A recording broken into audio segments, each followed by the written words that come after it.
Olá, alunos, professores e público em geral. Meu nome é Cleilton Amaral, professor de Geografia, e vamos dar continuidade sobre o assunto Ásia e hoje na temática Indústria, Diversidade Cultural e Religiosa para o 9º ano do ensino fundamental.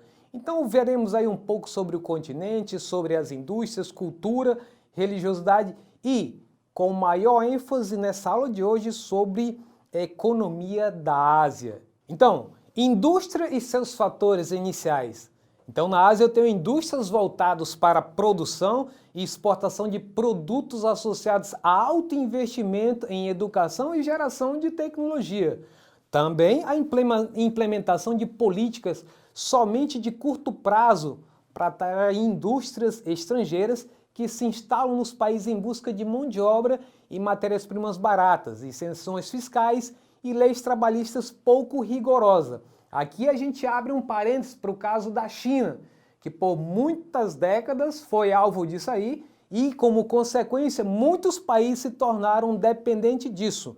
Vale lembrar que nesse período de pandemia, países do mundo inteiro tiveram sérios problemas porque suas indústrias migraram para a China e quando eles precisaram comprar insumos de saúde, a China brecou, teve dificuldade de dar conta de toda essa demanda. Então isso, graças à tentativa de ter lucro fácil na China, mas também trouxe pela primeira vez um revés para os países que sentiram que não pode ficar 100% dependente desses países da Ásia só por conta de mão de obra barata. E por último aí, na nossa figura, alto investimento em educação e desenvolvimento em tecnologia, como é o caso do Japão, que costuma ser uma referência para isso aí. E aí nós temos aqui algumas figuras importantes, algumas bandeiras que representam países e suas peculiaridades dentro da Ásia. Então eu tenho aí o Japão, é o mais industrializado, com mão de obra especializada e, consequentemente, é uma mão de obra mais cara, né, comparada a outros lugares, e tecnologia de ponta, tecnologia avançada. Em relação à Índia, ela tem uma predominância nos setores de mecânica, têxtil, siderúrgica, no caso do aço, informática, microeletrônica e medicamentos. E a Arábia Saudita não poderia deixar de ser, como a maior produtora de petróleo, então vai ter refinarias e indústria petroquímica voltada para exportação. Por outro lado, a Turquia, no ramo de petroquímica, naval, automobilística e têxtil.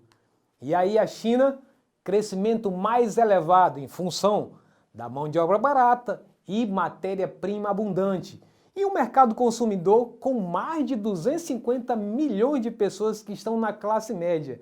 Então não pense que 1,3 bilhões é só de pobre. Tem uma classe que também é a consumidora de tudo produzido na China também. Não só na China, mas também é uma classe que também viaja para o mundo inteiro, mas são apenas um pouco mais de 250 milhões de habitantes que fazem parte disso. Então eles se destacam também na siderurgia, equipamentos eletrônicos, têxtil, automotivo, fertilizantes químicos, alimentos processados, telecomunicações e construção. E aí, os tigres asiáticos, formados por Coreia do Sul, Taiwan, Hong Kong e Singapura, são considerados plataforma de exportação. Então esses países resolveram investir em exportar para os outros países. É bom lembrar que foi uma alternativa criada por eles que deu certo. Talvez se o Brasil tivesse também, em tempos passados, fizesse isso, tivesse seguido o mesmo caminho. Mas seguimos uma outra estratégia e eles seguiram em frente hoje estão desenvolvidos e nós não. E tem um destaque para produtos tecnológicos nesses tigres asiáticos. Também temos o caso da industrialização recente e acelerada. Além disso, existem os novos tigres asiáticos, um outro grupo formado por Malásia, Vietnã, Tailândia e Filipinas. Quanto à diversidade cultural e religiosa, a mais antiga civilização começaram onde hoje se encontra o continente asiático. Assim, são os povos que datam 4.000 anos. A história humana tem profundas raízes no continente asiático. Além de ser o berço das 3 maiores religiões do mundo, islâmica, cristã e hinduísta. Foi o local em que começou a se cultivar plantas, domesticar animais e a praticar a metalurgia. Foi na Ásia também, onde ocorreram as primeiras tentativas de organização políticas, cultural e socioeconômicas. Vamos seguir em frente. Quanto às línguas, podemos dizer que existem diversas línguas e dialetos falados no continente asiático. Entre eles destacam-se o mandarim, chinês, né? O hindi, falado por 70% dos indianos, o árabe, o japonês, o inglês, o eslavo, da Rússia asiática. Então, quando a gente olha nessa tabela ao lado, as línguas maternas mais faladas do mundo, só para a gente ter uma ideia de aonde a Ásia entra nisso aí. Então, temos aí o chinês mandarim, depois vem o espanhol, depois o inglês, o árabe, bengali, o hindi, português, o russo, o japonês, alemão, coreano, francês e o vietnamita. Então nós temos aí no topo o mandarim, que é a língua usada pelos chineses. Quanto à religião, muitas também são as religiões praticadas na Ásia, o islamismo no Oriente Médio e na Ásia Central, o hinduísmo e o budismo na América Meridional e no Sudeste Asiático, o shintoísmo no Japão, o cristianismo praticado de forma esparsa por diversos grupos em todo o continente e também o judaísmo. Quanto ao islamismo, vamos dar aqui um repeteco aqui acerca do islamismo. Surgiu no começo do século VIII por meio da obra de Muhammad, o grande profeta dessa religião. É uma religião monoteísta que advoga a crença única em Alá. Os muçulmanos acreditam na onipotência e na onisciência desse Deus, além de crerem que ele é o Criador do universo. Os muçulmanos acreditam no conceito de nação eterna e professam que aqueles que não se convertem à mensagem de Alá serão condenados ao fogo eterno. Consideram-se 3 cidades sagradas: Medina, Meca e Jerusalém. Aí temos a figura de uma mesquita localizada em Medina. Quanto ao hinduísmo, é a 3ª maior religião do mundo. A palavra hinduísmo é de origem persa para denominar o rio Indo, ou hindu, e faz referência a todos os povos que viviam no subcontinente indiano. Não há um fundador. As divindades, que podem chegar a milhões, fazem parte da vida cotidiana. Mesmo existindo templos, o culto é realizado normalmente nos lares, onde existem altares para os deuses favoritos. Quanto ao budismo, é uma religião e filosofia fundamentada nos ensinamentos de Buda e tem aproximadamente 2.500 anos. Ela tenta condicionar a mente de maneira a levá-lo à paz, sabedoria, alegria, serenidade e liberdade. O budismo tem por objetivo trabalhar o espiritual do homem, pois um espírito sadio significa um corpo saudável. Olha um templo no Japão aí. Quanto ao cristianismo, baseia-se na fé em Jesus Cristo e surgiu no século I na Palestina. Existem várias vertentes do cristianismo, como os católicos, protestantes e os pentecostais. Olha o templo evangélico na Coreia do Sul.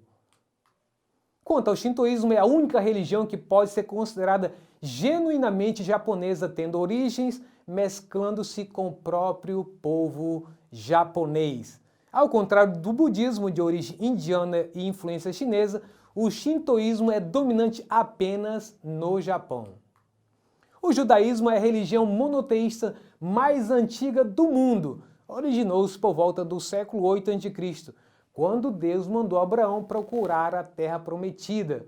Os judeus acreditam em Yehvá, Javé ou Jeová, seja o Criador do universo, um ser onipotente, onipresente e onisciente que influencia todo o universo e tem uma relação especial com o seu povo. Agora, vamos para o exercitando? Nós já vimos um pouco da religião, um pouco da economia da Ásia, um pouco da sociedade. Vamos então para a primeira questão. Os muçulmanos acreditam que 3 cidades são sagradas. São elas: letra A, Meca, Jerusalém e Nova Delhi. Letra B, Meca, Jerusalém e Medina. Letra C, Meca, Jerusalém e Pequim. Letra D, Meca, Nova Delhi e Medina. Pensou, raciocinou, fez sua escolha? Então a resposta certa é letra B, Meca, Jerusalém e Medina. Vamos para o número 2, então. Singapura, Taiwan, Hong Kong e Coreia do Sul são países que nos últimos anos têm mostrado forte crescimento econômico, caracterizado por uma economia aberta e com grande parte da produção destinada à exportação. Esses países são conhecidos como: letra A, os 4 grandes; letra B, os 4 gigantes; letra C, os tigres asiáticos; letra D, os leões orientais. Parece que ela está bem fácil, não é verdade? Vou repetir mais uma vez. Singapura, Taiwan, Hong Kong e Coreia do Sul são países que nos últimos anos têm mostrado forte crescimento econômico, agora o detalhe, caracterizado por uma economia aberta e com grande parte da produção destinada à exportação. Esses países são conhecidos como: letra A, os 4 grandes; letra B, os 4 gigantes; letra C, os tigres asiáticos; e letra D, os leões orientais. Pensou? Fez sua escolha? Então a resposta certa é letra C, os tigres asiáticos. Muito bem, parabéns para você que acertou as 2 questões. Com isso, quero agradecer a todos que participaram dessa transmissão de TV com estudo à distância. Agradecer principalmente aqueles que fazem parte da parte pedagógica, educativa, dessa educação à distância chamada Escola em Casa. Para o professor que queira verificar essa aula e outros exercícios complementares à sequência didática e outras informações, inclusive de outras disciplinas, é só você entrar na plataforma Eduque. Então, com essa, me despeço, um abraço a todos e até a próxima!